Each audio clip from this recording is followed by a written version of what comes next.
Mohsin bag साहब, ये जो गुफ्तगू हो रही थी, मैं जाहिर बात है हमारे यहाँ पे इस वक्त पॉलिटिकल पोलराइजेशन भी जो है वो काफ़ी नज़र आ रही है। जिस तरह पहले अभी थोड़ी देर पहले बात हो रही थी, जनरल साहब ने भी जिसका जिक्र किया, बिलाल साहब भी अभी इसका जिक्र कर रहे थे। ऐसे मौके पे मैं अभी थोड़ी देर पहले उमर अयूब साहब की एक ट्वीट देख रहा था। उनको बड़ा एतराज़ था कि जी ख्वाजा आसिफ साहब ने जो रिस्पॉन्स देना चाहिए था वो वैसा रिस्पॉन्स नहीं था। Is this the time to actually discuss this कि जनाब आपको ये करना चाहिए था, आपको वो नहीं करना चाहिए था? मतलब यहाँ पे आपका दुश्मन मुल्क जो है वो धमकियां दे रहा है, वहां का मीडिया जो है वो प्रोवोक कर रहा है अपनी गवर्नमेंट को, जनाब क्रॉस कर लें, एलओसी क्रॉस कर लें, बस काफ़ी हो गया, पाकिस्तान को सबक सिखाने का वक्त आ गया है, इस किस्म की वॉर मॉन्गरिंग कर रहा है। लेकिन हमारे यहाँ पे वही एक ट्रेडिशनल तरीके से जो है वो हमारी इस्टेब्लिशमेंट को भी टारगेट किया जा रहा है इस वक्त, और हमारी सियासी हुकूमत जो है, जो इस वक्त जाहिर बात है रिस्पॉन्सिबल है सिचुएशन, सिक्योरिटी सिचुएशन को संभालने की, उनको भी उसी तरह टारगेट किया जा रहा है। मंसूर साहब, मैं थोड़ा सा आपको बैकग्राउंड बता देता हूँ। सर, ये जो कि इस वक्त इंडिया से स्टेटमेंट्स आ रही हैं या शो चल रहा है, ये 2003 में अभी पॉलिटिकल गवर्नमेंट नहीं बनी थी, 2002 में। तो हम बैकडोर इन्वॉल्व थे और एक साथ थे जो बहुत ही इंपॉर्टेंट थे, बेचारे फोत हो गए हैं।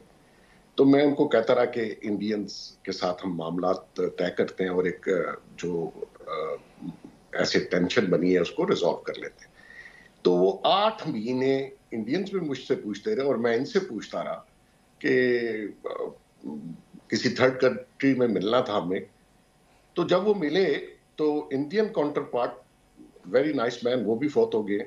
उन्होंने उनसे पूछा कि आपने 8 महीने क्यों लगाए? तो उन्होंने कहा मैं जब आपके सामने बैठता था तो मैं चाहता था मैं झूठ ना बोलूं। तो उसने कहा इसका क्या मतलब? उसने कहा आप अभी मैं क्वेश्चन आप करेंगे, बातचीत शुरू होगी तो मैं, उसने कहा जी क्रॉस बॉर्डर।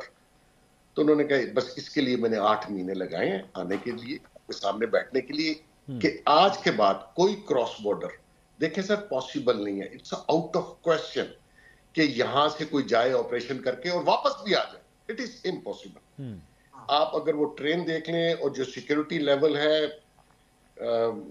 वो आप अंदाजा नहीं कर सकते। क्योंकि मैं तकरीबन अभी 1 साल से मैं नहीं गया, लेकिन I visit Kashmir a lot because मेरी काफी फैमिली मेरे फादर साइड की वहां रहते हैं।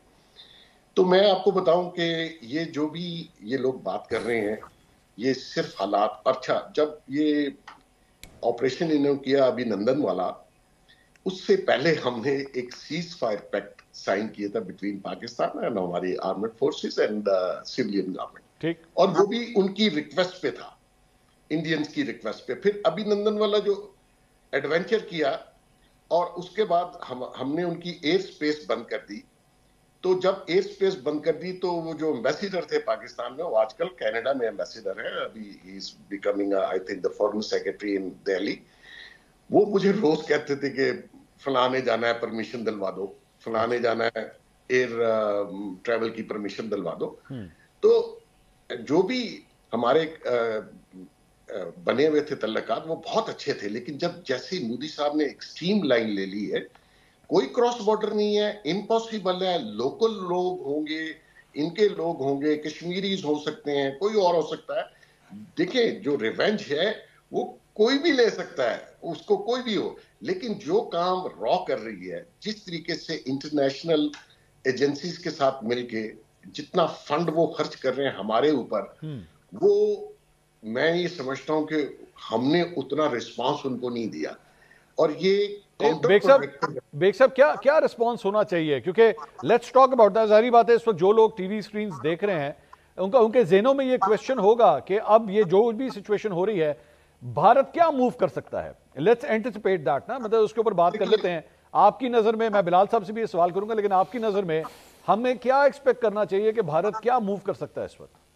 देखिए, जो पुराना एपिसोड है अभिनंदन वाला, उसमें भारत को बहुत नुकसान हुआ, हाँ। एम्बैरसमेंट हुई। हमने फ्लाई जोन बंद कर दिया, उनके तकरीबन 4 से 5 घंटे का फ्लाइंग टाइम बढ़ जाता है। तो वो उन्होंने बहुत सफर किया, उनके लोगों ने बहुत सफर किया, और बहुत देर बाद बड़ी मुश्किलों से हमने नॉर्मलाइज रिलेशनशिप की इंडिया के साथ उनकी रिक्वेस्ट पे। अभी भी अगर वो कोई एडवेंचर करना चाहेंगे तो नेचुरली पाकिस्तान का बहुत ही स्ट्रॉन्ग किस्म का रिएक्शन आएगा, ठीक। और नुकसान इंडिया का होगा, हमारा नहीं इंशाल्लाह होगा। हाँ। तो वो जो एडवेंचर करने की बात है ना जी, बढ़ के जरूर मारिए, उसमें क्या एतराज है, कोई भी बात आप कर सकते हैं, ठीक। लेकिन सेंस प्रिवेल करेगी। मंसूर साहब, मेरा नहीं ख्याल वो कोई फिजिकली आके कोई अटैक करने की मैं पोजीशन में, उनको मैं पता है नहीं।